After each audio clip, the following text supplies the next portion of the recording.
Boa noite, irmãos e irmãs. A graça e a paz seja por todos. Quero convidar os irmãos a abrirem a Bíblia no livro de Esdras, capítulo 5. Esdras, capítulo 5. Com a graça de Deus, hoje nós vamos terminar esse capítulo. Não tem mais como fugir disso, né?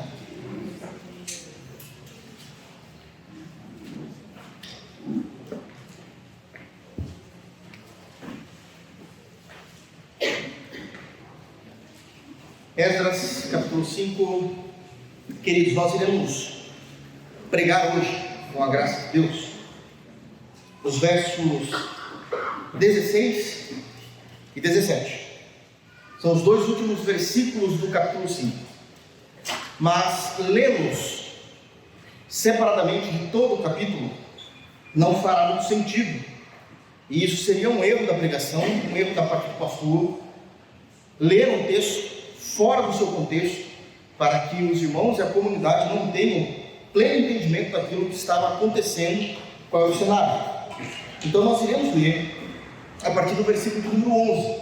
Todavia, irei pregar os versos 16 e 17. Seria um perigo muito grande lermos apenas esses dois versículos, sendo um culto de doutrina, onde os irmãos possivelmente poderiam perder o contexto daquilo que estava acontecendo e da narrativa histórica do texto bíblico. E esse seria um pecado imperdoável de um pregador. Toda vez que o pregador ler um texto bíblico para que ele possa expor aquele texto, esse texto tem que estar pelo menos muito bem entendido por parte da comunidade. Amém? Amém, irmãos? Esse é o princípio de um pregador. Então, Esdras capítulo 5, a partir do verso 11, porém iremos pregar o verso 16 e 17. Diz assim, verso 11: essa foi a resposta que nos deram.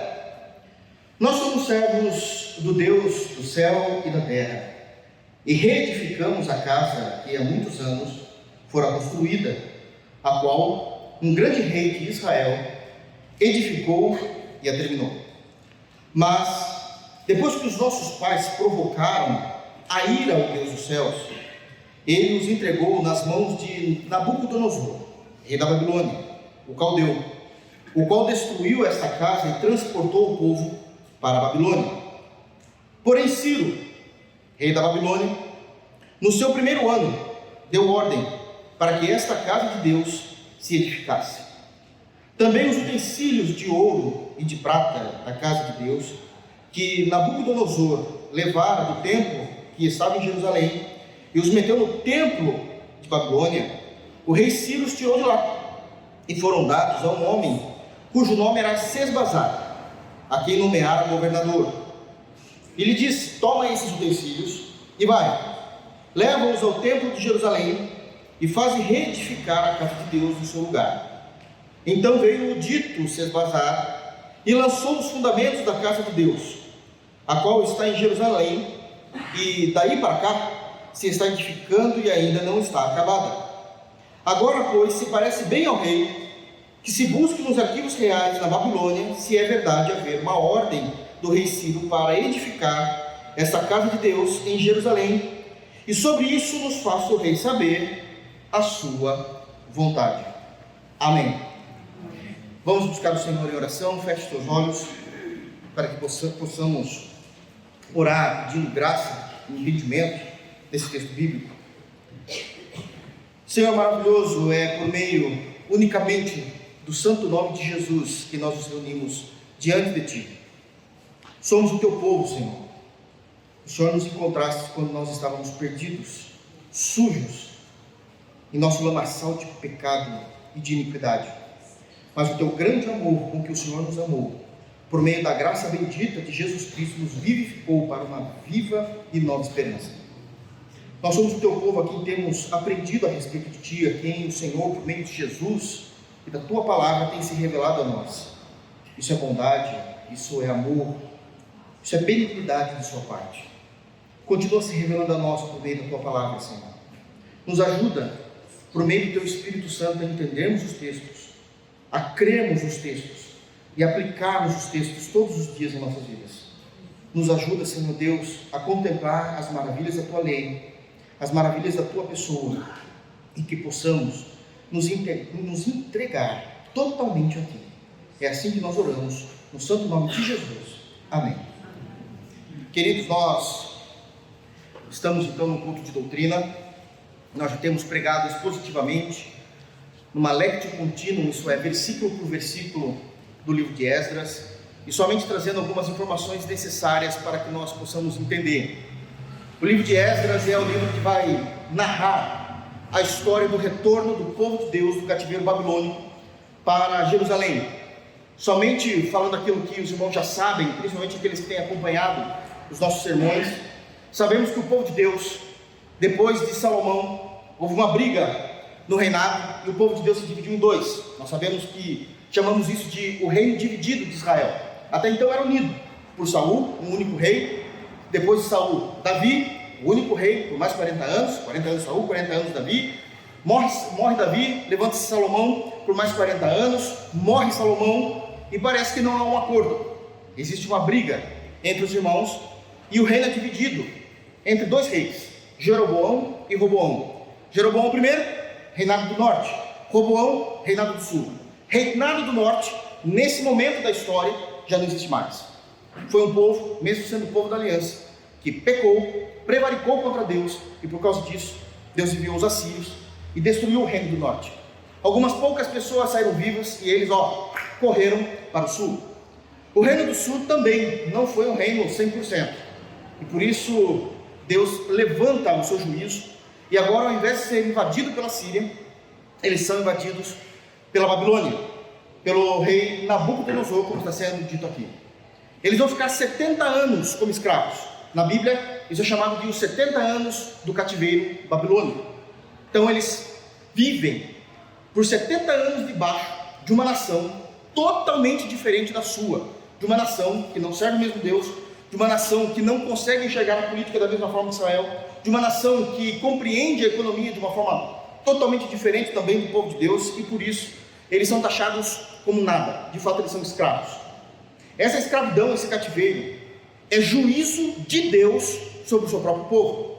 Isaías já tinha profetizado esse cativeiro, e Jeremias também profetizado com maior veemência, com muito maior clareza, a respeito do que Deus iria fazer com o seu povo, o reino do sul, o povo que, me perdoe a expressão, o povo que sobrou, que era o reino do sul, somente duas tribos, Benjamim e Judá, levando-os então ao cativeiro, para que eles sofressem e se arrependessem dos seus pecados. Infelizmente, o ser humano é difícil de aprender, mas Deus, ele é um bom mestre, um bom professor e um bom Senhor. Ele tenta o tempo todo se comunicar a nós pela sua palavra, em amor e benevolência, mas nós somos maus alunos, nós somos cabeça dura, e muitas vezes Deus precisa apertar a nossa vida, nos colocar em algum tipo de cativeiro, como aconteceu com o Reinado do Sul, para que a gente possa aprender. Eu sempre digo aqui à nossa comunidade, que se nós formos bons alunos, bons ouvintes da palavra, nós iremos nos safar de muitos tipos de juízos de Deus sobre o seu povo. Muitos tipos de juízos de Deus sobre o seu povo. Nós sabemos que na história, Deus é um Deus de juízo. Aliás, o fato de compreendermos o Apocalipse, lá no capítulo 20 do Apocalipse, quando é dito que ali existe o juízo final, significa que se aquele é o juízo final, é porque existiram outros juízos no decorrer da história. Nós vamos ver isso com Noé, o dilúvio, vamos ver com isso na Torre de Babel, um outro tipo de juízo, e assim foi acontecendo na história. Se nós fôssemos bons alunos, evitaríamos muitos problemas, porque embora alguns desses juízos foram dados e derramados sobre os ímpios, muitos juízos aconteceram com o povo de Deus, por teimosia do povo de Deus. Esse é um deles, os 70 anos do cativeiro babilônico. A misericórdia de Deus, ela é resplandecida, ela é vista ainda nesse juízo, porque Deus decide que seria, na mente de Deus, apenas 70 anos. Para nós, é uma geração. Mas, na mente de Deus, seria apenas 70 anos, o que é muito menor do que 430 anos do Egito. Mas 70 anos já era o suficiente para que o povo, teoricamente, pudesse aprender, se arrepender dos seus pecados, viver uma vida de penitência diante do Senhor e, obviamente, serem restaurados para a sua nação. O livro de Esdras, ele vai narrar exatamente isso, o retorno da nação de Israel saindo da Babilônia, depois desses 70 anos, para Israel, para Jerusalém especificamente, que é a capital, repovoando toda aquela terra. Nós já falamos muitas coisas, muita historicidade, muitas lições nós já tiramos desde o capítulo 1 até o capítulo 5. O versículo que nós lemos hoje, que é do versículo 11 até o versículo 17, esse versículo que está em pauta para nós aqui, esses textos, esses versos, na verdade são uma resposta do povo de Deus a alguns questionamentos de dois governantes que governavam aquela região próximo a Jerusalém, próximo a Israel, que é Tatenai e Bozenai, Setar-Bozenai. Está no versículo de número 6, os irmãos lerem, capítulo 5, verso 6, nós vamos perceber que haviam dois governantes ali, Tatenai e Bozenai, eu chamo de Bozenai para ficar mais fácil aqui, mais rápido a pronúncia, e Bozenai, e eles perceberam que o povo de Deus estava reconstruindo o templo, e eles não gostaram disso, e eles vão questionar o povo de Deus, por que é que eles estão fazendo essa reconstrução. Esse questionamento, basicamente, nós podemos simplificar em duas perguntas. A primeira pergunta é: quem deu ordem para vocês reconstruírem o templo? É o que eles estão perguntando. E a segunda pergunta é: uma vez que vocês estão reconstruindo o templo, quem é o responsável pela construção? A resposta é muito simples: quem deu ordem? E o povo de Deus responde: o nosso Deus. Foi o nosso Deus que deu ordem para que nós pudéssemos reconstruir o templo. E a segunda resposta, a segunda pergunta é: quem está à frente disso? Ninguém foi entregue, ninguém foi apontado. O povo de Deus entendeu que todos estavam debaixo da obediência de Deus, portanto, não havia um responsável. Obviamente que isso não vai descaracterizar a existência de, se eu posso usar esse termo, de mestre de obras, aqueles que estão à frente da construção. Mas a ideia é de que todos nós estamos servindo a Deus, todos nós estamos em obediência como povo de Deus, então todos nós estamos envolvidos com a reconstrução do templo, para que nós possamos adorar a Deus. Eles não se satisfazem com essa resposta, eles não gostam. Então existe uma pergunta onde eles querem maiores detalhes, e a resposta com maiores detalhes é o texto que nós lemos. O versículo 11 começa exatamente isso. Essa foi a resposta que nos deram. Então aqui é uma carta que Tatenai e Bozenai está enviando a Dário, que é o rei agora da Pérsia. Na verdade, quando nós lemos o versículo 13, que Ciro, rei da Babilônia, não é necessariamente que ele era o rei da Babilônia. Ciro era a Pérsia, não era Babilônia. Mas a Pérsia destruiu o Império Babilônico, e por isso ele se torna rei também sobre a Babilônia, e historicamente ele fica então agora também reconhecido como rei da Babilônia. Mas inicialmente ele é o rei da Pérsia. Mas como seu governo aumentou, seu império aumentou, ele passa a ser rei de toda a região que ele tinha agora destruído, capturado, vencido por sua guerra. Então esse é o cenário. É um cenário bélico, é um cenário difícil para a Babilônia, mas no meio dessa dificuldade, Deus está agindo no seu povo, porque Deus trata de uma forma diferenciada com o seu povo, em meio a tudo que está acontecendo no mundo. E Deus está então trazendo de volta, após esses 70 anos, o seu povo. E essa resposta que nós temos diante de nós é uma resposta categoricamente teológica. Cada ponto, cada verso dessas respostas que são ditas, dessas explicações faladas, elas estão necessariamente, explicitamente baseadas em doutrinas teológicas que desde a antiguidade o povo de Deus já cria. O povo de Deus já cria.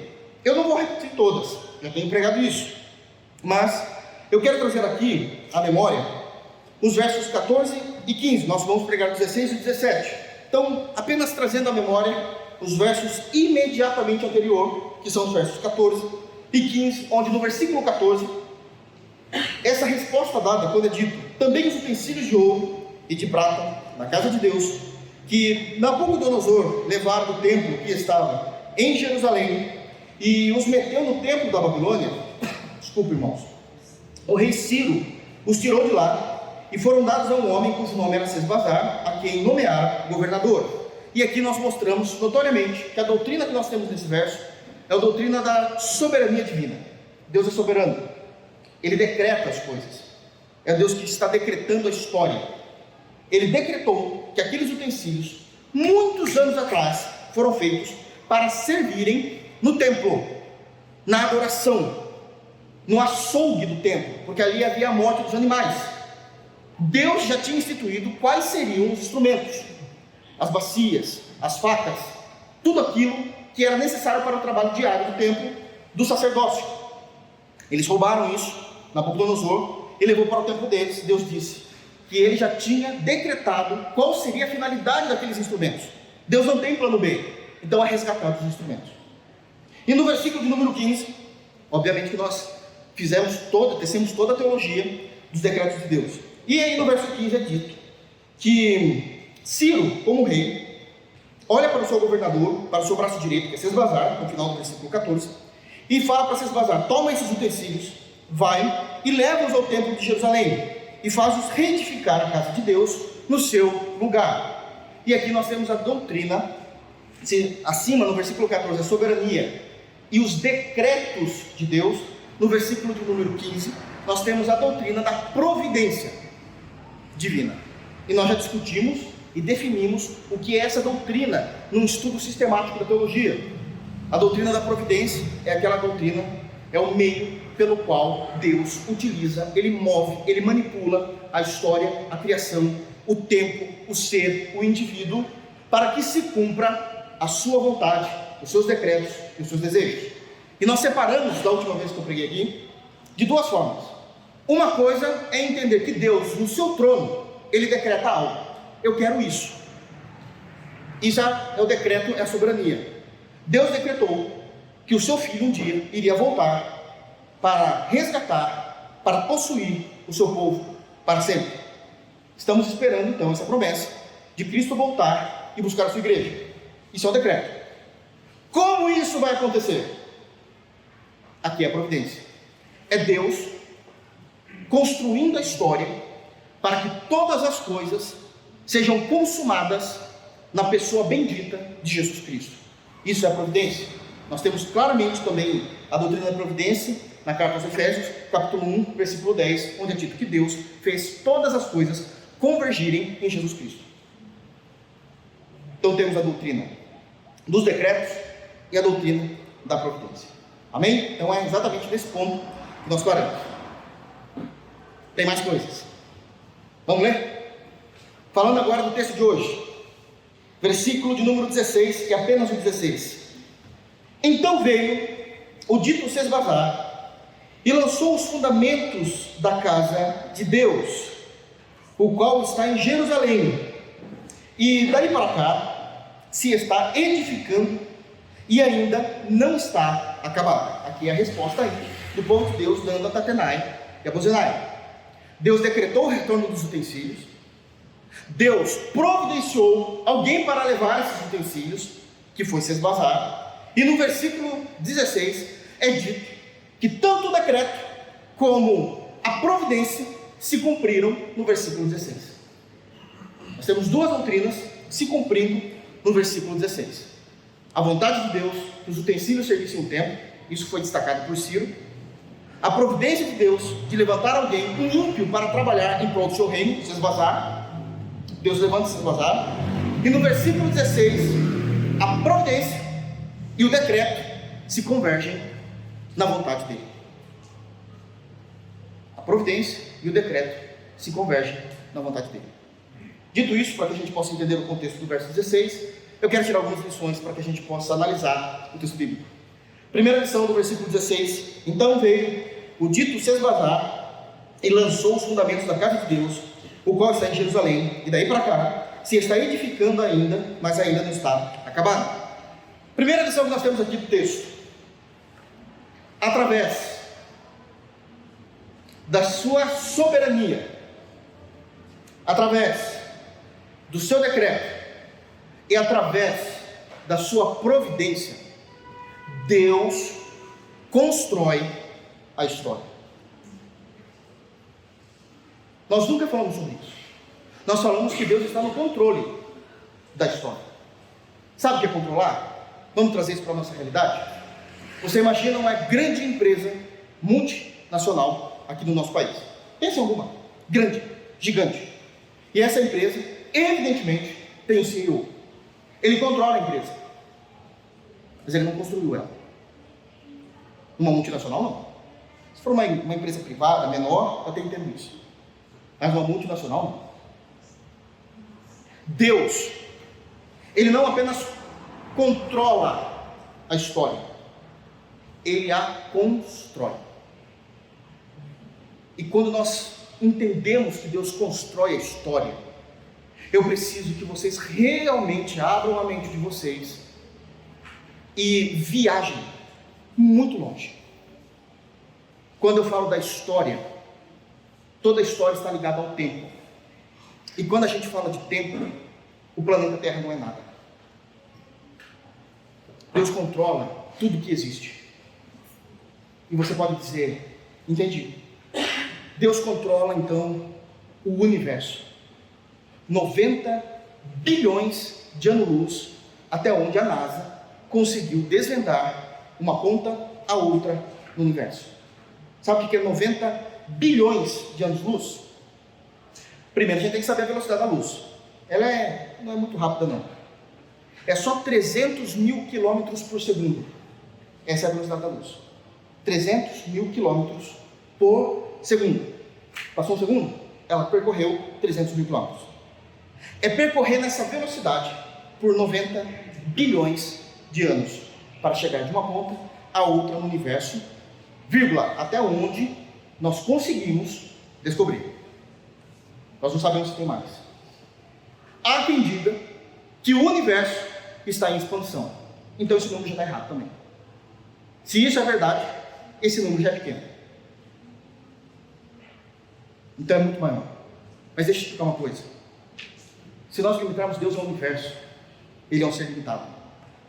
O texto fala de algo muito maior. Controlar o tempo é controlar tudo que existe. E o universo é uma criação de Deus. Mas é a criação espiritual, que não vive no universo. Deus também controla aquela história. É Deus que controla aquela história. Vou dar um exemplo simples. Quando Satanás se rebelou contra Deus, quem efetuou o juízo? O próprio Deus. Essa situação não aconteceu no nosso tempo, essa situação não aconteceu no nosso universo, isso aconteceu num plano espiritual. Deus controla lá também. Esse é o grande ponto. Através da sua soberania, através dos seus decretos e através da sua providência, Deus constrói a história, quer a nossa história do nosso mundo, quer a história do universo, quer a história no reino espiritual. Deus controla todas as coisas. Deus controla todas as coisas. Mas pensar assim é devagar, de tal maneira que a gente não tenha tanta informação suficiente para a gente conseguir falar de doutrina. Então a gente vai ficar aqui na terra mesmo, que é mais fácil para a gente entender, que é aquilo que nós temos em abundância nas escrituras. E eu quero dividir em 3 perspectivas que Deus constrói a história. A primeira delas sempre, claramente, foi aceita, tanto pelo povo do Antigo Testamento, como pelo povo nosso do Novo Testamento. Mas quando eu me refiro aos irmãos do Novo Testamento, me refiro ao primeiro século, que é que Deus controla a história do mundo. Deus controla a história do mundo. Eu gostaria que os irmãos abrissem a Bíblia em Atos, capítulo 15, e nós temos uma informação extremamente importante em Atos capítulo 15. Aliás, nós temos um evento histórico em Atos capítulo 15. O que é que está acontecendo aqui? É o primeiro concílio da igreja. É o primeiro concílio, aconteceu com os apóstolos. Deus já estava levantando, já tinha levantado apóstolos, o Senhor já tinha ressuscitado, já tinha sido recebido aos céus, e os apóstolos continuaram a missão da igreja aqui na terra. Por isso que é Atos deles. Mas na verdade nada mais é do que o Atos do Espírito Santo. Mas, até porque não é falado de todos os apóstolos em Atos dos Apóstolos. Então é os Atos do Espírito, se nós formos perceber de fato o livro aqui. Mas no capítulo 15, eles se reúnem para alinhar a teologia, alinhar a doutrina, porque algo diferente está acontecendo. Até antes de Atos, até Atos capítulo 9, nós vamos ver todo o foco da pregação em Israel, todo o foco em Jerusalém, Cafarnaum, Galileia, toda a região de fato ali dos judeus. No capítulo 10, Jesus aparece para Pedro e fala: olha, eu preciso que você vá pregar o evangelho para Cornélio. Bom, ele não é um judeu, e isso já traz uma diferenciação. O próprio Pedro tem dificuldade de entender esse mandamento de Jesus. Jesus mostra e se revela a ele através de uma visão, descendo animais impuros num lenço branco, e ele diz: mata e come. E Pedro nega isso por 3 vezes. E o Senhor diz: não tornes impuro aquilo que o Senhor purificou. Os gentios são aceitos na aliança, porque isso já fazia parte da salvação. Se nós lemos Salmos 2, a oração de Jesus é: pede-me e darei as nações como herança. Então isso era um cumprimento óbvio, que já iria acontecer no Novo Testamento. Já iria acontecer. Então Pedro vai lá e prega a Cornélio. No capítulo 11, nós vamos ver a Antioquia da Síria. Já está fora também de Jerusalém. No capítulo 12, nós vamos ver Pedro e João indo para outras regiões entender o que é que estava acontecendo. Mas eu conto para vocês. Mas vocês precisam ler também. Mas acontece que Deus estava salvando pessoas, gentios, em grande escala. E eles precisavam ver isso. No capítulo 13, existem os primeiros missionários a serem agora separados para a pregação. Tem alguém um pouco conhecido ali. Ouviu falar de Paulo? É a primeira vez que ele é chamado para o santo ministério. Ele não é até então um apóstolo, ele é um evangelista. E ele sai para a pregação. No capítulo 14, Deus está inundando de gente se convertendo. Só que aqui começa a haver uma discrepância entre os dois povos. Como é que os judeus criam? Porque os judeus já tinham a base de Moisés, era mais fácil, e ao mesmo tempo servia um pouquinho como uma pedra de tropeço. Mas os gentios não tinha nada de Moisés, eles chegaram em Jesus direto, e eles não tinham informações de como ia lidar com isso. Então existe o concílio do capítulo 15 de Atos, para alinhar a teologia, dizendo: olha, o que nós vamos pregar é isso, quer para os judeus, quer para os gentios. E eles se reúnem para falar disso, até que, a partir do versículo 6, nessa reunião, nesse concílio, nós vamos perceber que principalmente Paulo e Barnabé estão trazendo notícias, porque Paulo e Barnabé voltam da primeira viagem missionária, e estão trazendo notícias do que é que Deus está fazendo. E naquela briga teológica do concílio, sempre existe essa briguinha teológica do concílio, em assembleia, em reunião pastoral, nós percebemos que há um certo desconforto. Mas não é possível que Deus está fazendo isso com os gentios. Nós somos um povo da aliança, nós somos judeus. Deus está fazendo isso com os gentios também? E Paulo diz: olha, eu dou a minha vida por Cristo. Deus está fazendo isso. As mesmas promessas que têm sido recaídas sobre o povo judeu que aceita Cristo, não é o povo judeu por ser judeu, não. É o povo judeu se convertendo a Jesus. Cristianismo é se converter a Jesus. O fato de nascer em Israel não significa que é salvo. Só há salvação em Jesus, irmãos. Isso tem que ficar muito claro. Os judeus que se convertem têm recebido as promessas de Deus. Da mesma forma, Deus também abundantemente tem feito isso aos gentios. E existe aquela dor de cotovelo. Poxa, até então a gente era o único da lista. Agora a gente está dividindo Deus com todo mundo. A gente está dividindo Deus com todo mundo. E após as informações de Paulo e Barnabé sobre isso, o líder do concílio, que era Tiago, o pastor de Jerusalém, diz aí o versículo 13, por favor, irmãos. Olha só o que é dito. Depois que eles quem? Paulo e Barnabé. Versículo 12. E toda a multidão silenciou, passando a ouvir a Barnabé e a Paulo, que contavam quantos sinais e prodígios Deus fizera por eles, no meio deles, entre os gentios. Depois que eles terminaram, falou Tiago. Tiago se levanta, ele é o líder do concílio, e começa a dizer aqui algumas informações importantíssimas. Eu quero ler somente um versículo, depois a gente lê o contexto para vocês entenderem. Tiago vai dizer o seguinte: irmãos, vamos nos calar. A discussão nossa do concílio é para a gente alinhar a doutrina. É só isso. Como apóstolos, a gente alinha doutrina. O que Deus está fazendo no meio dos judeus e no meio dos gentios, a gente se cala. É problema dele, porque é Deus que constrói a história, não somos nós. Agora vai fazer mais sentido. Ele fala isso no verso 18. Mas vamos ler desde o versículo 13. Olha só. Depois que eles terminaram, falou Tiago, dizendo: irmãos, atentai nas minhas palavras. Expôs Simão como Deus. Aqui ele está falando da narrativa de Simão do capítulo 12. Simão é Pedro, amém, irmãos? Como Deus primeiramente visitou os gentios, a fim de constituir dentre eles um povo para o seu nome. Para nós, isso é bênção, a gente é gentil, mas você imagina o judeu ouvindo isso? Deus está constituindo um povo fora de Israel para ele. Isso não era comum. Verso 15. Conferem com isto as palavras dos profetas, como está escrito. E ele vai trazer Amós. Aqui é um texto de Amós, capítulo 9. Ele diz: cumpridas estas coisas, voltarei e reedificarei o tabernáculo caído de Davi, e levantando-o de suas ruínas, restaurá-lo-ei. Eu já disse que a gente precisa entender os detalhes. Aqui, como é um culto de doutrina, eu tenho uma liberdade para falar isso. São nossos irmãos, sem dúvida alguma. Todos aqueles que professam Jesus Cristo como Senhor e vivem na Bíblia. Mas existem pontos secundários da doutrina, da teologia, que nós não concordamos. Os dispensacionalistas creem que o trono de Davi ainda vai ser restaurado na vida de Cristo. Não é isso que Tiago está dizendo. Tiago está dizendo que o trono de Davi foi restaurado com o ministério de Cristo. Por isso nós somos aliancistas. Cristo já restaurou o trono de Davi. Por isso que nós lemos o Apocalipse de forma diferente dos dispensacionalistas, que imaginam que isso só vai acontecer, que tudo que está no Apocalipse é futuro, tudo é futuro, tudo é futuro. Não faz sentido.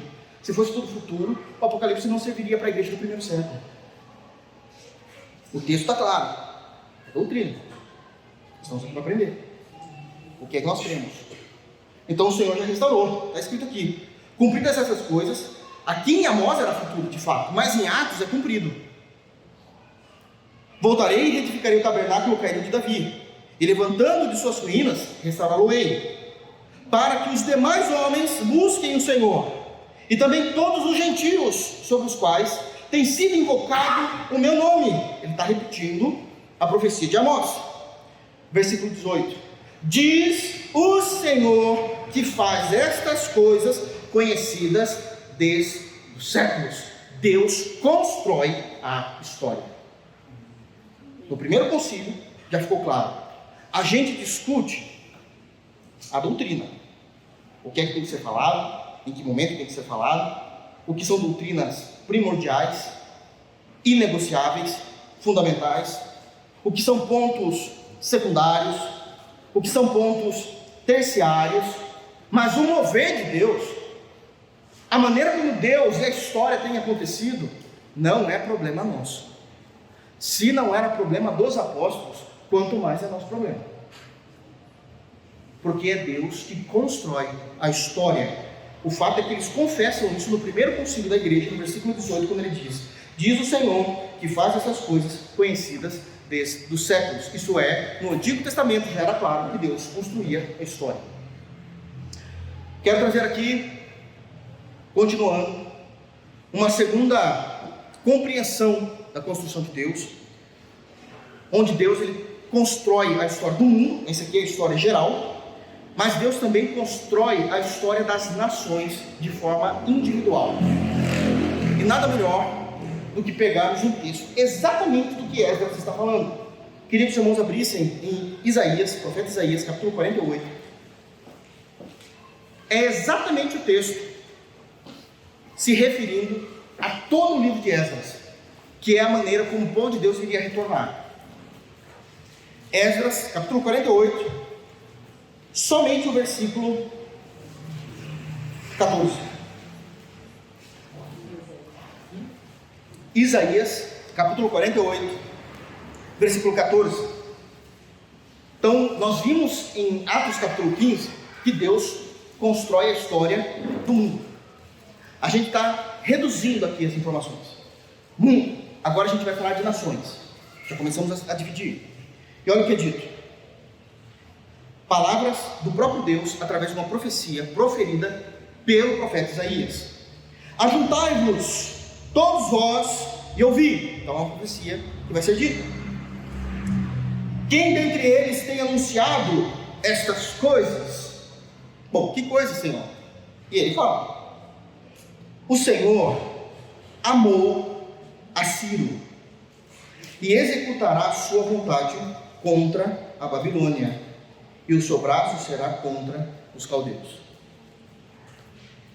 Isso que nós acabamos de ler no versículo 14, foi falado entre 500 a 400 anos antes de Ciro nascer. É o período de Isaías. Deus deu o nome do único rei profetizado na Bíblia ímpio, Ciro. Eu amei um homem. Bom, que homem é esse? Ele não nasceu ainda. Segura aí uns 400, 500 anos, vocês vão ver. E eu vou usar ele, para que ele invada a Babilônia. Está escrito aqui. Ele executará a sua vontade contra a Babilônia. Ciro executará a vontade de Deus contra a Babilônia. Nesse período, quem estava escravo da Babilônia? O povo de Deus, por 70 anos. E ele destruirá a Babilônia, e o seu braço será contra os caldeus. Os caldeus é a parte mais difícil, mais ferrenha, agressiva da Babilônia. A Babilônia caiu. A Babilônia foi destruída. Isso significa que Deus, Ele não apenas constrói a história do mundo, como Ele constrói a história das nações. Aqui, de uma forma mais modernizada, Deus constrói a história socioeconômica dos países. Mas também tem um outro ponto a ser analisado. Deus constrói a história do indivíduo, do ser, mundo, nações, indivíduo. Salmos 139. Olha o que é dito no texto. Salmos 139 é um Salmos onde Davi vai louvar Deus pelos seus atributos. Quais atributos? A onisciência e a onipresença. A onisciência e a onipresença. E ele começa então a trazer um louvor a Deus. Todo louvor, ele deve manifestar a doutrina que nós cremos. E é exatamente a doutrina que Davi vai cantar a Deus em adoração. E num determinado momento desse cântico a Deus, nós sabemos que salmos eram hinos a Deus, eram cantados a Deus. Ele canta, ele descreve a doutrina de que Deus constrói a história do ser. Do ser. Um Deus tão grande, construindo a história de seres tão ínfimos. Isso é glorioso. Isso é cuidado. Cuidado de Deus, é amor de Deus. Olha o que ele diz no versículo de número 13. A respeito de Deus. 139, 13. Pois tu formastes o meu interior. Tu me tecestes no seio da minha mãe. Graças te dou, visto que, por modo assombrosamente maravilhoso, me formaste. As tuas obras são admiráveis, a minha alma o sabe muito bem.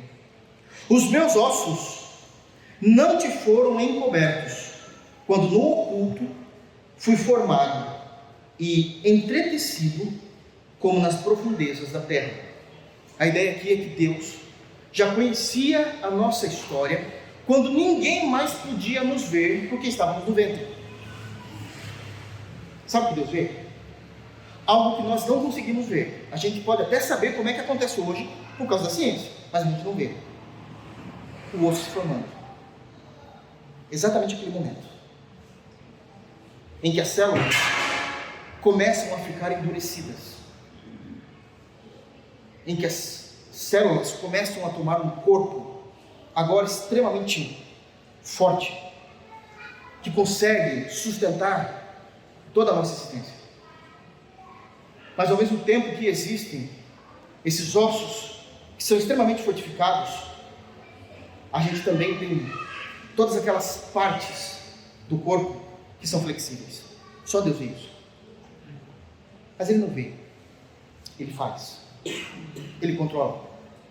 E continua dizendo: os teus olhos, 16, os teus olhos me viram a substância ainda informe.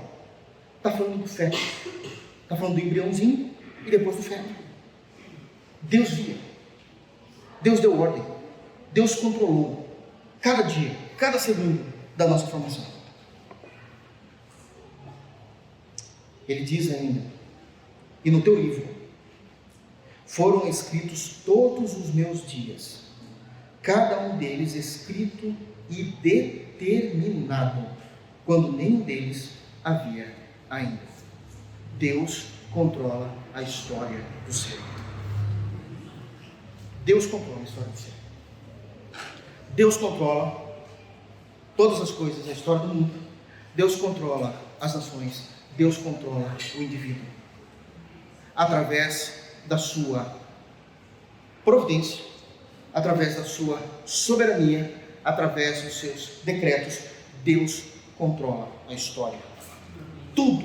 O versículo 14, voltando para Esdras, irmãos, o versículo 14 que fala da soberania dos decretos, o versículo 15 que fala da providência, se cumprem no versículo 16, porque através da providência do verso 14, dos decretos do verso 14, através da providência do verso 15, todas as coisas se convergem à vontade de Deus no verso 16. E o dito Sesbazar lançou os fundamentos da casa de Deus, porque levou os instrumentos para que fossem utilizados. Eles sabem o que estão dizendo. Eles sabem que não é apenas uma história aleatória. Tudo tem dedo de Deus. Tudo se cumpre em Deus. Tudo se cumpre em Deus. Mas eu quero também passar aqui aos irmãos a uma segunda lição do versículo 16. A primeira lição, os decretos e a providência, eles realizam a vontade de Deus. Nós já sabemos disso. Ele constrói a história. Mas temos uma segunda lição importantíssima aqui. E agora não vamos falar de Deus em si, mas do seu povo. Deus, em segundo lugar, Deus restaura a espiritualidade do seu povo. Deus restaura a espiritualidade do seu povo. Eu sei que a respeito de Sesbazar, como nós lemos no verso 16, ele pegou isso no versículo 15, pegou os utensílios, levou e de fato concluiu a vontade de Deus no versículo 16. Mas qual era a vontade de Deus no versículo 16? A reconstrução do templo. E eu tenho falado aqui já há algum tempo que o templo é o símbolo da antiga religião, da fé judaica. Eu sei que os irmãos já sabem disso porque eu tenho falado. Mas agora eu queria gastar um pouquinho mais de tempo com os irmãos falando exatamente porque é disso que o texto está falando. Que quando o Sesbazar chegou lá, foi lançado os fundamentos da casa de Deus, o qual está em Jerusalém, e no período em que eles responderam isso, a Tatedai e a Bozenai, o templo ainda estava sendo edificado e ainda não estava acabado. Isso significa que Deus restaura a espiritualidade do seu povo. Por que o texto está dizendo sobre isso? Porque todas as vezes que nós falamos, citamos no Antigo Testamento a respeito do templo, nós estamos falando de adoração, de devoção, de perdão de pecados e de santificação. É impossível falar do templo e não falar a necessidade da existência dele, o porquê, o objetivo da existência dele. E Deus estava restaurando a espiritualidade, por quê? Por que é que Deus estava restaurando a espiritualidade do seu povo? Porque o seu povo havia ficado 70 anos como escravos na Babilônia. E nós já aprendemos, já vimos isso no texto bíblico, que demorou também 90 anos para todo o povo de Deus retornar a Israel, nas 3 caravanas, tanto com Zorobabel, Esdras e Neemias. Foram 90 anos. Foi mais demorado o retorno do que o tempo do castigo em Babilônia. É muito tempo sem o povo adorar a Deus. Como assim, pastor? Vocês se esquecem que, embora eles pudessem amar a Deus, estarem arrependidos dos seus pecados, eles não ofereciam sacrifício, e o sacrifício só acontecia com derramamento de sangue. O perdão de pecados só acontece com derramamento de sangue. Que eles só podiam adorar a Deus no templo, porque Cristo não tinha vindo ainda, e não existia adoração como nós adoramos, em espírito e em verdade. Eles precisavam estar no templo. A espiritualidade deles estava em frangalhos, e aqueles que estavam de fato arrependidos não estavam cultuando a Deus como Deus havia determinado que eles deveriam cultuar no Antigo Testamento. E Deus vai então restaurar a espiritualidade deles. Mas restaurando o quê? De tudo. De tudo. Eles não conseguiam mais cultuar como deveriam, não ofereciam mais os sacrifícios como deveriam, não havia mais derramamento de sangue como deveria ser, não havia mais as ofertas pacíficas de paz diante de Deus, porque não tinha templo. tudo estava em frangalhos. Toda a religião estava estremecida porque não havia o templo. E a primeira coisa que Deus pede para eles é: restaure, para que eu possa restaurar a espiritualidade de vocês. Porque é assim que funciona, é assim que eu decretei, é assim que eu ordenei no Antigo Testamento. Reconstruam o templo. Vocês precisam reconstruir, para que uma vez que vocês reconstruam, eu possa restaurar a espiritualidade de vocês. No Novo Testamento não é assim. No Novo Testamento nós sabemos que não há mais a necessidade de templo. É por isso que nós cristãos, legitimamente cristãos, nós não fazemos viagem de teor espiritual para algum lugar que nós acreditamos que existe a santidade de Deus. É em espírito e em verdade. Bom, o que é espírito e em verdade na doutrina do Novo Testamento? Em espírito, em qualquer lugar, em qualquer momento, em qualquer hora. E em verdade, nada mais é do que nós fazemos isso na verdade da nossa devoção e fé. Não há problema nenhum de crentes em Jesus irem para Israel. Não há problema nenhum visitar Israel. Mas não digo que lá é um lugar mais santo do que aqui. O Senhor é Deus de toda a terra. O Senhor está em todos os lugares. O Senhor disse que onde houvesse 2 ou 3 reunidos em seu nome, Ele estaria presente. E Israel já não é mais ponto de referência. É por isso que os batistas não têm o costume de colocar, por exemplo, uma bandeira de Israel dentro da igreja. Por quê? Nós não temos nada com os judeus, nós temos com Jesus. Nós temos com Jesus. E porque a gente também não se esqueceu que foram os judeus que mataram o nosso Senhor. Foram eles que não creram. Os evangélicos não podem confundir isso. Nós os amamos e esperamos que Deus se revele a eles, porque está escrito isso em Romanos capítulo 15, que um dia o Senhor iria se revelar a eles, mas Deus vai se revelar a eles através da igreja. E a gente quer o contrário. Se a gente trazer as coisas de Israel para dentro da igreja, uma cópia da Arca da Aliança, uma cópia da bandeira de Israel, a gente é mais santo, o menorá, não existe nada disso, isso é idolatria, irmãos. Para nós é Cristo, e somente Cristo. Cristo, e somente Cristo. Cristo, e somente Cristo. Cristo é o suficiente, irmãos. Cristo é o suficiente. Cristo é o suficiente. Nós fazemos isso então em adoração, em espírito e em verdade. Mas isso não significa que, assim como os judeus, existem momentos da nossa história que nós precisamos de uma restauração espiritual. Que a gente não precisa de uma restauração espiritual. Deixa eu falar uma coisa para vocês. Eu tenho certeza que aqui, ou aqueles que nos assistem, pode estar pensando assim: é verdade. Quando eu olho para trás, eu vou perceber e eu vou encontrar dias da minha vida com Jesus que eu era mais crente, que eu passava mais tempo orando, que de fato a minha vida era devota a Jesus, que eu tinha mais prazer em ler as Escrituras, que havia mais alegria em vir para o culto, mesmo nós já tendo sido lavados e remidos pelo sangue de Jesus. Às vezes os nossos pés vacilam. Todo mundo precisa urgentemente de uma restauração espiritual. Precisamos de um avivamento de Deus sobre nós. E é exatamente esse o ponto. No Antigo Testamento, reconstrua o templo e ali eu me manifestarei. No Novo Testamento, se ajoelhe diante de Cristo. Nós precisamos de restauração espiritual. Mas esse texto é maravilhoso, porque ele está coadunando também com um outro salmo, que está se referindo exatamente a esse ponto da história. Eu queria que os irmãos abrissem, por favor, no Salmos 126.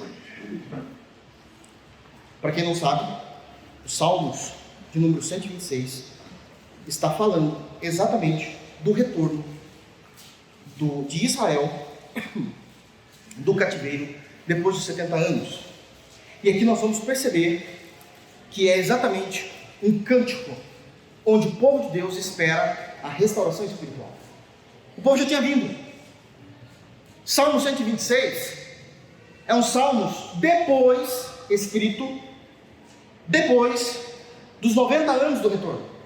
Os 70 anos já haviam passado, os 90 anos de retorno das 3 caravanas já tinham acontecido, todos já estavam em Jerusalém, e quando eles estavam alegres, porque estavam na sua nação, estavam no seu país, Deus edificando ali novamente o seu nome, restaurando o seu povo, trazendo de volta o poder econômico a uma nação soberana. Eles começam a se esfriar, eles conseguem perceber que estão ficando frios de novo. Parece que é a nossa história, né? Está indo tudo bem, Deus tem sido bondoso, Deus nos livrou, mas aparece que o nosso coração ainda está gélido, e não é mais como os dias anteriores. E o salmista, do qual nós não temos o nome quem escreveu, ele vai cantar, ele vai compor esse hino, pedindo a Deus restauração,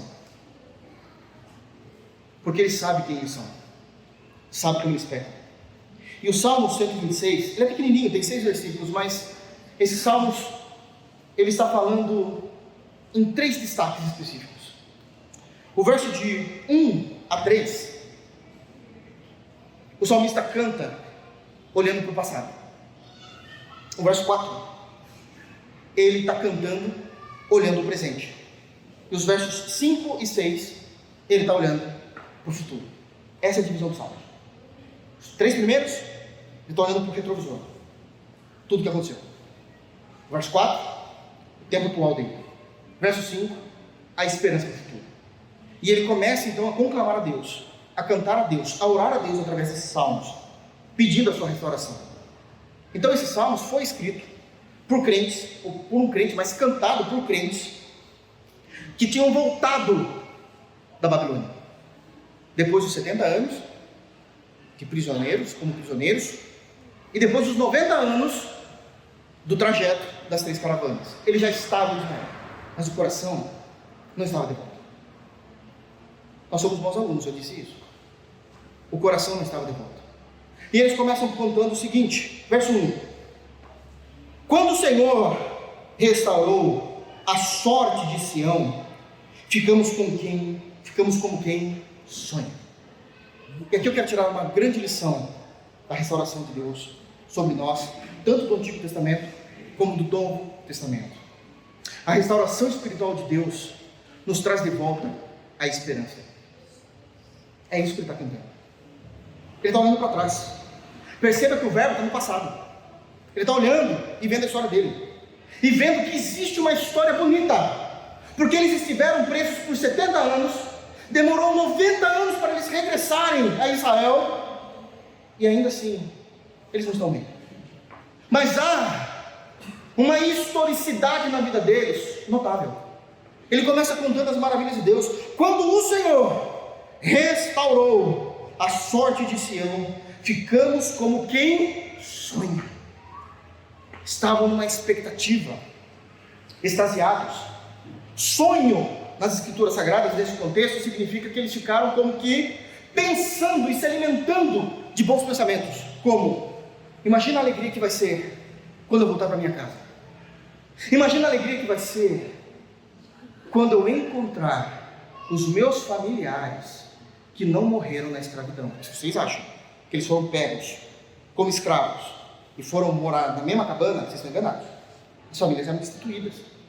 Destitui a família, perde a força do homem. Eles são escravos. Uma mulher do lado do esposo se sente segura. Tira a mulher do lado do esposo, ela não tem esperança. Ela está num outro país, não conhece ninguém, não tem força para lutar. O homem do lado da mulher, do lado dos filhos, tem força para lutar, vou defender. Você já sabe que não vai ver nunca mais. Para que viver? Ele se submete. As crianças não têm segurança nenhuma, não tem papai, não tem mamãe do lado. As famílias eram diluídas, irmãos. Mas quando eles olham para trás, passa a ver sonhos. Porque quando o Senhor restaurou a nossa sorte, quando Ele disse que depois de 70 anos Ele nos traria de volta, e nos guardou nesses 90 anos de trajeto, nós ficamos como aqueles que sonham. Quando Ciro nasceu, quando Ciro chegou ao governo, quando Ciro trouxe o seu decreto, onde lá no capítulo 1, no versículo 5, todo mundo ficou ouvindo o que Ciro tinha falado em seu decreto, ficamos como quem sonha. A esperança foi devolvida, porque a esperança só existe em momentos de crise. Você está bem? Não tem esperança, está tudo ótimo, Senhor, continua assim.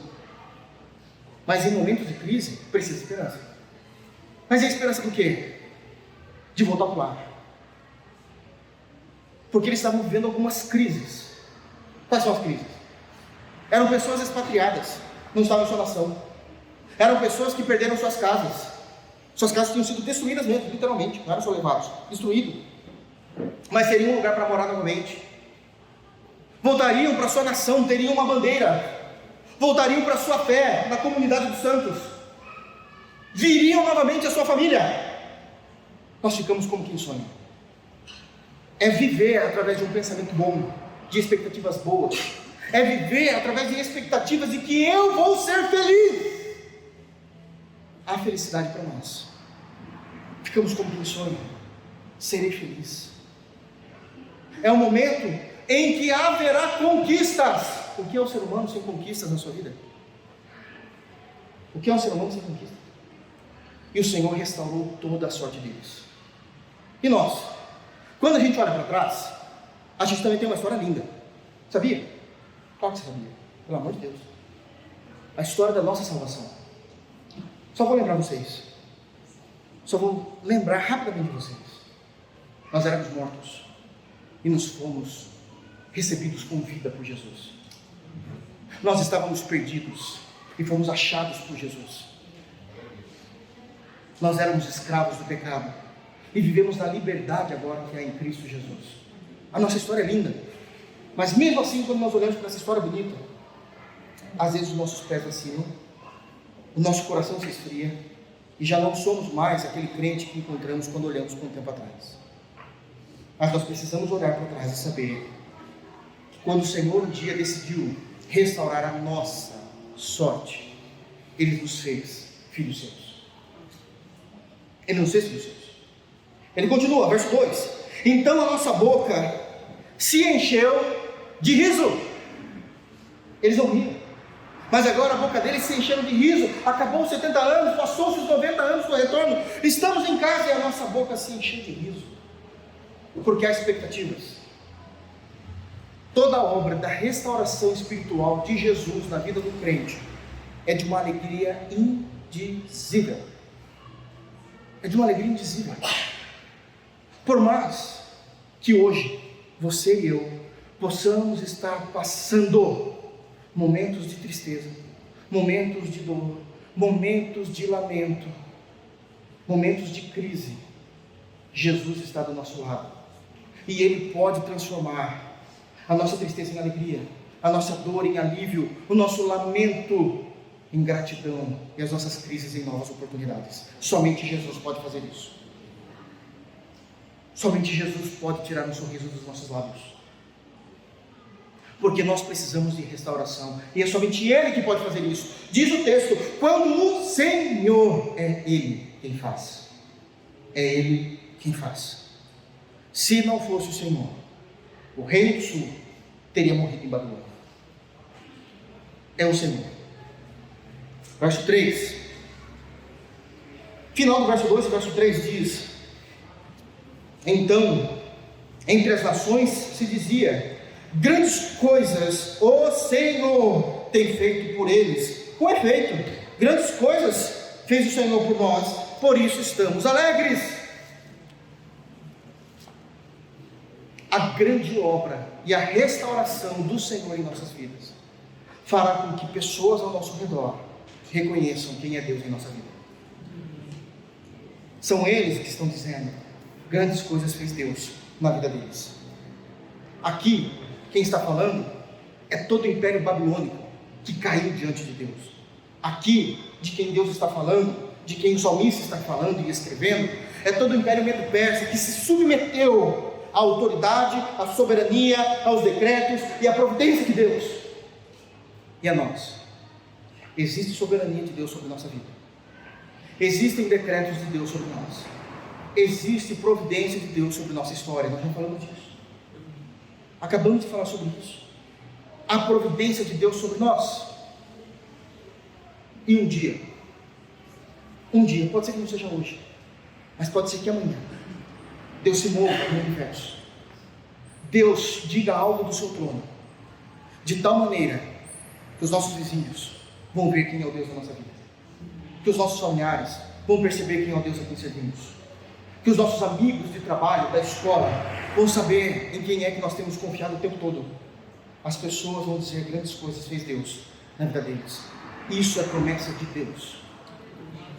Nós cremos assim. E aqui eu quero puxar a orelha dos irmãos. Eu já tenho feito isso há algum tempo, mas eu quero puxar a orelha da nossa igreja especificamente. Como batistas de teologia reformada, nós somos uma igreja histórica, assim como outros irmãos também são de igrejas históricas de fato, desde o período da reforma.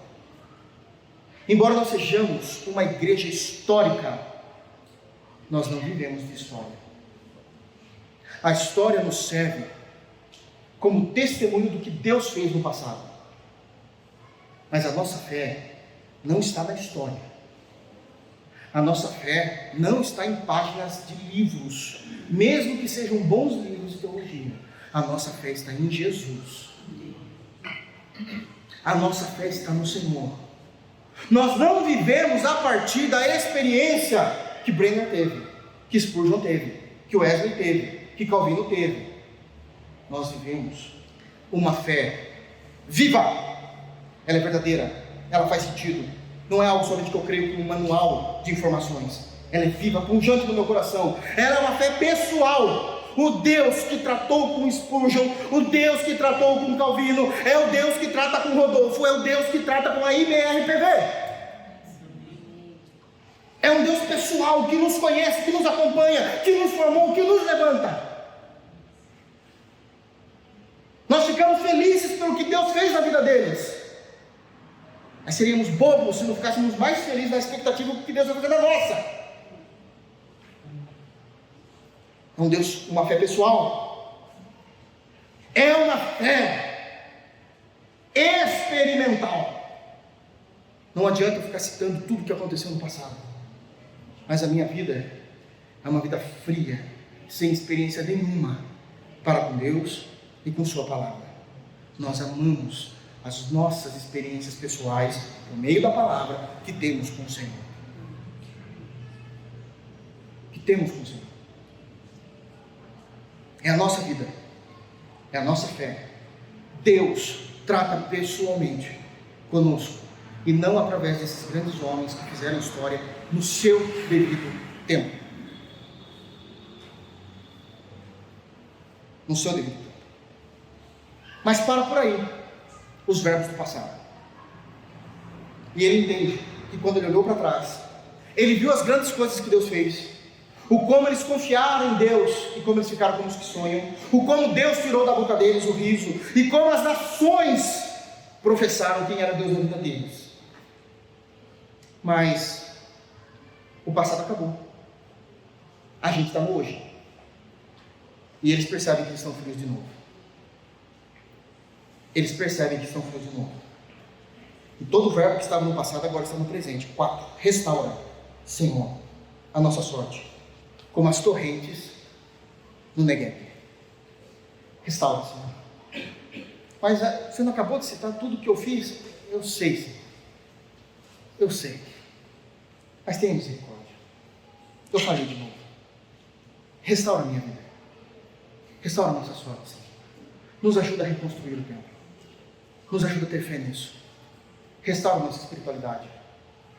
Restaura a nossa fé. E aqui eu quero destacar alguns pontos do que o versículo 4 nos ensina. Primeiro destaque: a glória do passado não é a certeza da glória do presente. Eu posso ter vivido momentos maravilhosos com Deus no passado, mas isso não é certeza de vida com Deus no presente. Quando Paulo diz em Efésios capítulo 5, enchei-vos do Espírito Santo, isso é diário. Me enchi do Espírito Santo na semana passada, né? Louvado seja Deus. Cuidado, se você não se encher essa semana, você vai cair. Enchei-vos, enchei-vos, enchei-vos, é sempre o presente. Presente contínuo, enchei-vos, enchei-vos. A ideia de Paulo no grego é esse, um presente contínuo. Enchei-vos, enchei-vos, todos os dias do Espírito Santo. Aquilo que eu bebi do Espírito Santo na semana passada, foi para a semana passada. a gente vive se enchendo e pedindo do Espírito Santo ao Senhor. Enchemos. A glória do passado não é certeza da glória do presente. Um segundo destaque que ele está dizendo aqui é que os momentos de sequidão da nossa vida podem se tornar agora caudalosos, como o Negueb. O Negueb é um rio. Quando ele diz no versículo 4, como as correntes do Negueb. Existe uma convicção de que por mais que nós estejamos vivendo momentos difíceis, de sequidão, de agreste na nossa vida, o Senhor pode restaurar e fazer de nós um rio forte e caudaloso, como Negueb. Terceiro destaque no versículo 4. E esse talvez é bem difícil de lidar, porque exige fé e maturidade. Os momentos de sequidão da nossa vida não é para nos desanimar. Os momentos de sequidão da nossa vida é para nós clamarmos a Deus. É o que ele está falando. Restaura, Senhor. Restaura. Restaura. Não dá mais para eu viver uma vida cristã fria, gélida, morna o tempo todo. Olha como eu era, olha como eu trabalhava, olha como eu amava estar na igreja, olha como eu priorizava o reino de Deus.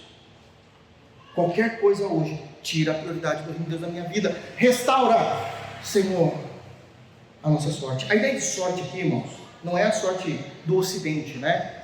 A sorte no Ocidente, a sorte azar, é uma ideia de que existe uma entidade espiritual, ou então existe vida autônoma no universo que vai governando os seres. Isso é uma besteira. É como se as estrelas governassem a nossa vida, porque o pessoal olha para as estrelas na astrologia, não é astronomia, astronomia de fato é o estudo dos astros, mas na astrologia, que é uma questão esotérica, ou então como quem acredita em signo, uma bobagem sem tamanho. E aí hoje é o meu dia de sorte. Não, a sorte para o povo de Deus, como escreve aqui, são os momentos de bonança que Deus derrama sobre o seu povo. Tanto que não existe azar para o povo de Deus, é juízo mesmo. É pior, né? É juízo. É sorte e juízo. É a bonança e o terrível juízo de Deus. Só que o juízo de Deus é santo. Está acontecendo porque a gente merece. Então restaura. Restaura. Restaura. Senhor, restaura, tenha misericórdia. Olha como eu era, olha como eu amava, olha como eu olhava para as coisas de Deus antes. Restaura. Restaura. Restaura. Quarto lugar, quarto destaque. Nós temos no versículo 4. É que a restauração espiritual é obra soberana e divina de Deus. Olha a oração. Restaura, Senhor, a nossa sorte. É o Senhor que restaura. É o Senhor que age. É o Senhor que vem ao nosso encontro. Não somos nós que decidimos. Não somos nós que forçamos. Não é o pastor que decide. Não é o pastor que profetiza. Não é o irmão que profetiza. É Deus. Restaura, Senhor, a nossa sorte. Todavia, como quinto lugar, como quinto destaque, é que embora a restauração espiritual é a autonomia de Deus, Deus responde às orações, porque eles estão orando. Restaura, Senhor, a nossa sorte, como as torrentes do Negueb. Restaura, Senhor, a nossa sorte. Quando Elias precisou, ele subiu ao monte, orou, e o céu se fechou. Ele orou, o céu se abriu. Quando o Senhor passava por dificuldades, o nosso Senhor Jesus, ele orava, Deus era com ele. Nos momentos mais difíceis de Jesus, em João 18, ele orou de tal forma que Deus enviou um anjo para consolar o Senhor Jesus. Deus ouve as orações do seu povo. Deus ouve as orações do seu povo. E precisamos orar. Precisamos orar. Em sexto lugar, o sexto destaque do versículo 4. Restaura, Senhor, a nossa sorte, como as torrentes do Negueb. Nós sabemos que a restauração é milagre de Deus em nossas vidas. Quando ele fala de torrentes do Negueb, deixa eu explicar. O Negueb é um deserto de Israel. É um deserto terrível, árido, seco, solo rochoso, solo rachado, não há água. Durante 11 meses, isso até hoje, Salmos foi escrito, alguns salmos há 1000 anos antes de Cristo, já estamos a 2000 depois dele, então estamos falando de 3000 anos, acontece a mesma coisa. Durante 11 meses, isso é história, isso é arqueologia. Durante 11 meses, a região do Negueb, que é a parte sul de Israel, hoje é Palestina, a região sul de Israel, fica sem água nenhuma, sequidão. Durante 1 mês do ano, Deus envia chuva. E toda a chuva que houve também nas regiões ao redor, como as montanhas lá são altas, a água fica na montanha. Somente 1 mês por ano, Deus libera aquelas águas. E as águas descem da montanha, de tal forma a rasgar a terra. E ali vem com uma força violenta toda a água de 1 ano acumulada. E desce rasgando, e ali se forma o rio de Negueb.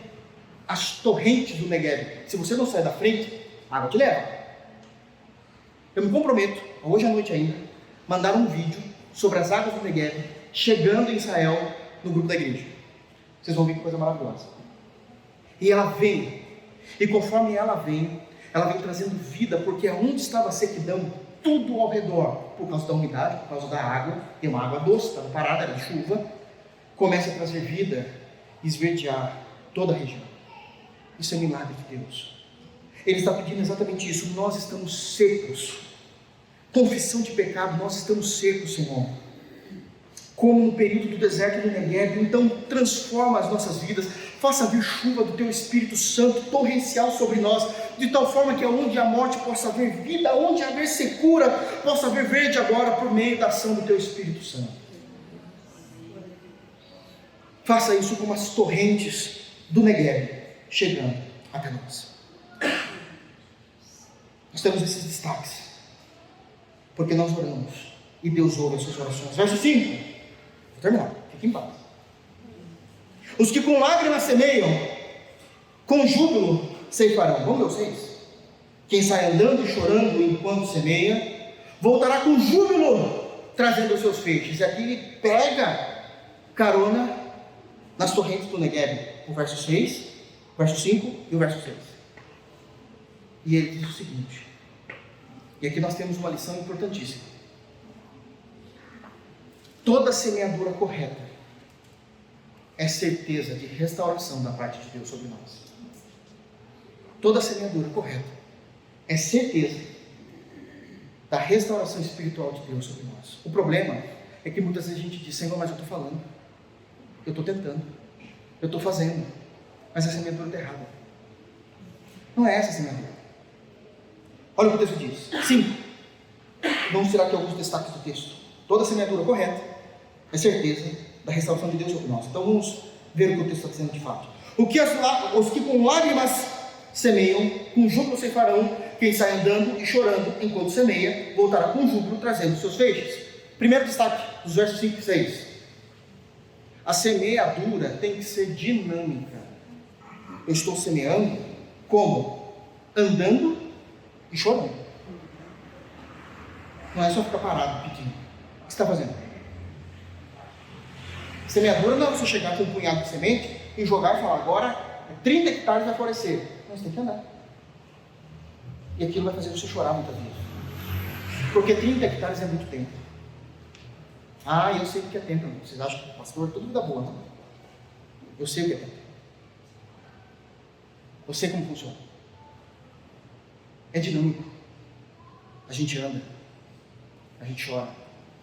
A gente ora. E não tem uma gota de chuva. A gente anda. A gente semeia. A gente chora. Não tem uma gota de chuva. A gente anda. A gente semeia. A gente chora. Porque nós sabemos que um dia Deus nos ouvirá. E virá a nosso favor. Verso Salmos 40, Davi sabia muito bem disso. Eu esperei com paciência no Senhor. Essa geração atual não entende isso. Tudo é fast food. Não existe isso nos planos de Deus. Deus trabalha. Deus molda. Deus quebra. E se a gente for um aluno ruim, vai demorar mais ainda. Vai demorar mais ainda. Provérbios 1 tem uma lição terrível. É dito que vai chegar o momento da história do homem, está lá em Provérbios 1, depois vocês leem. Provérbios 1 inteiro, tá, irmãos? Pode ler inteiro, é bom, né, Bíblia? Está escrito lá que chega um momento que Deus vai ver chegar o sufoco do homem e ele não vai fazer nada, porque todas as vezes que nós ouvimos a respeito dele, nós negamos, quisemos ser teimosos diante de Deus, então ele vai fazer a gente sofrer para que a gente possa aprender. Está falando que a gente é mau. Se a gente fosse bom, se a gente não fosse da turma do fundão, a gente estava melhor. A gente estava melhor. Estou generalizando. A semeadura dinâmica é andando e chorando. A semeadura não é só andar e chorar. A semeadura não pode ser vista somente com aquilo que eu professo da minha fé, mas é o que eu faço em Jesus também. Porque tem que haver uma coerência entre aquilo que eu professo e aquilo que eu vivo. Às vezes a nossa semeadura é uma teologia tão correta, tão perfeita, citação de textos corretos, citação de autores bíblicos, mas o que eu faço de fato para Deus está tão distante disso. Puxando a orelha nossa aqui dos informados, a gente sabe citar as institutas do Calvino, mas nunca leu a Bíblia inteira. A gente sabe falar de Spurgeon, a versão de Spurgeon a respeito do Evangelho de Mateus, mas você mesmo nunca leu Mateus através da sua própria visão com a ajuda do Espírito. Nunca teve a tua própria compreensão. Tudo que você come vem da boca dos outros. Nunca foi algo que o Espírito trouxe ao teu coração. Eu professo algo teologicamente, doutrinariamente, eclesiasticamente, mas estou tão distante de ser uma bênção para a igreja local, uma bênção para o meu irmão que necessita. Tem que haver uma coerência entre aquilo que eu professo e aquilo que eu vivo. A semeadura não é só o que eu falo, é aquilo que eu faço. Terceiro e último lugar, a semeadura é a certeza de que muitas vezes a gente tem pouca semente. Os que com lágrimas semeiam, e quem sai andando e chorando enquanto semeia. Muitas vezes a gente é com lágrimas porque a gente tem tão pouco, a gente já não tem mais nada, só um punhado de sementes. Mas é certeza que se a gente faz da forma correta, haverá um retorno de alegria e de abundância em nossas vidas. Os que com lágrimas semeiam, com júbilo ceifarão. Aqueles que saem semeando, andando e chorando enquanto semeiam, uma pequena parcela de semente voltará com júbilo, trazendo os seus, plural, feixes. Para quem não sabe o que é isso? Os feixes eram uma cinta de couro feita de pele de animal, que era tanto o produto da terra que tinha nota das sementes, que a gente ajuntava tudo aquilo e passava uma cinta e trazia carregando poucas sementes, transbordando em bênçãos sobre a nossa vida, porque soubemos semear da forma correta, de forma dinâmica, e sabendo trazer uma coerência entre aquilo que eu professo e aquilo que eu vivo. Essa é a restauração de Deus para o seu povo. Era o que eles estavam cantando. Nós olhamos para trás, vimos o que o Senhor fez por nós, olhamos no presente, como estamos frios, mas nos ajuda a fazer o correto na semeadura, porque sabemos que o Senhor será conosco e fará trazermos grandes feixes a nosso favor. Não vou falar o versículo 17, não deu tempo. Nós falaremos isso entrando também no capítulo 6, semana que vem, com a graça de Deus. Que os irmãos possam ter entendido que Deus controla a história através da sua soberania, dos seus decretos, da sua providência, e que Deus, e somente Deus, pode trazer restauração espiritual quando os nossos corações estão gelados diante dele. Que Deus nos abençoe em Cristo Jesus. Vamos ficar de pé? Está difícil pregar mais de um versículo, né? A palavra de Deus tem muito conteúdo, né, irmãos? Feche teus olhos. Se entregue verdadeiramente a Deus. Soberano Senhor, o Deus de decretos, o Deus da providência, nós nos colocamos diante de Ti, em nome do Senhor Jesus, e Te adoramos porque sairemos daqui conhecendo um pouco mais de quem o Senhor é para nós e como o Senhor se revelou a nós por meio de Cristo. Nos ajuda, Senhor, a entender que tudo está sob controle. O Senhor está no trono, governando todas as coisas conforme a tua vontade. Que o Senhor faz coagir toda a história de acordo com os teus santos decretos. E por isso estamos seguros, porque tudo que o Senhor faz é bom, é perfeito e agradável. Também te glorificamos, Deus, sabendo que o Senhor é Deus que restaura o nosso coração. O Senhor se preocupou em restaurar o templo para que o teu povo pudesse ter um momento de culto, um momento em família, um momento em adoração através dos sacrifícios e de penitência de pecados. O Senhor agora, mesmo que recebendo a nossa adoração em espírito e em verdade, tu sabes quem nós éramos antes e como temos vivido hoje. O Senhor sabe a alegria que tínhamos antes da fé e como estamos hoje. O Senhor sabe como nosso coração era pulsante pelo teu espírito e como hoje, muitas das vezes, muitos irmãos, para virem ao culto, é algo trabalhoso, penoso. Restaura, Senhor, a nossa sorte. Restaura, Senhor, a nossa vida espiritual. Traz um avivamento em tua casa. Traz o teu avivamento na vida de cada irmão aqui presente. Traz o teu avivamento sobre as famílias aqui presentes, Senhor, para que possamos vir em tua casa te adorar, para que possamos viver na segunda-feira, na terça, na quarta, como crentes verdadeiros em Jesus. Como aqueles que amam o Senhor e que são verdadeiras testemunhas da tua obra, da tua redenção em nossos corações. Restaura a nossa sorte, como as torrentes de Negueb, Senhor, que vêm como rios de força caudalosa, trazendo vida no deserto árido do nosso coração. É assim que nós oramos, Senhor, e pedimos a Ti, confiamos em Ti, no santo nome de Jesus, e que o Senhor possa nos levar em paz e em segurança. Guarda essa palavra em nossos corações, esses textos em nossos corações, Senhor. É assim que oramos, no santo nome de Jesus. E que a graça do nosso Senhor e Salvador Jesus Cristo, que o amor de Deus e que a comunhão do Espírito Santo seja com cada um de vós, hoje e para sempre. Amém. Deus os abençoe em Cristo Jesus. Dê um abraço ao teu irmão.